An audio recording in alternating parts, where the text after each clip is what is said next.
சிக்கனை இந்த மாதிரி நல்லா உதுத்துக்குங்க. சக்கையாக இருக்க சிக்கனை, வெங்காயம் பொடியாக அரிஞ்சது, கொத்தமல்லி, பச்சை மிளகா, கொஞ்சமாக இஞ்சி பூண்டு பேஸ்ட்டு, இது பவுடர் பண்ணி வச்சு உடச்சக்கடலை, சோம்பு, தேவையான அளவு உப்பு போட்டு எல்லாத்தையும் மிக்ஸ் பண்ணிக்கணும். கொஞ்சம் தண்ணி தெளித்து கூட நல்லா மிக்ஸ் பண்ணிக்கலாம். அந்த மாதிரி இந்த பதத்துக்கு மிக்ஸ் பண்ணிவிட்டு கட்லெட் மாதிரியோ இல்லை எந்த ஷேப்போ நீங்கள் விரும்புகிற ஷேப்பு ஷேலோ ஃப்ரை பண்ணாலே போதும். ரொம்ப டேஸ்டான கணிசமான அளவு கட்லெட் ஈவினிங் ஸ்நாக்ஸு கிடச்சிரும்.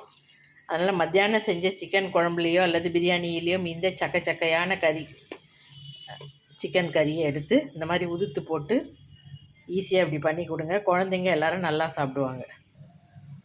இந்த மாதிரி தட்டி ஷேலோ ஃப்ரை பண்ணாலே போதும். கொஞ்சமாக தான் எண்ணெய் செலவாகும், டேஸ்ட்டும் நல்லாயிருக்கும். அது பாருங்கள், ஒரு 4-5 பீஸ் தான் இருந்தது, குட்டி குட்டி சிக்கன் பீஸு. அதில் எவ்வளோ பெருசாக இத்தனை கட்லெட் வந்திருக்கு பாருங்கள். இப்படி செஞ்சு குழந்தைங்களுக்கும் கொடுங்க. 2 பக்கம் நல்லா ஃப்ரை பண்ணி நல்ல ஒரு ஈவினிங் ஸ்நாக்ஸ் ரெடி ஆயிடுச்சு. சூப்பராக இருக்கும், செஞ்சு பாருங்கள்.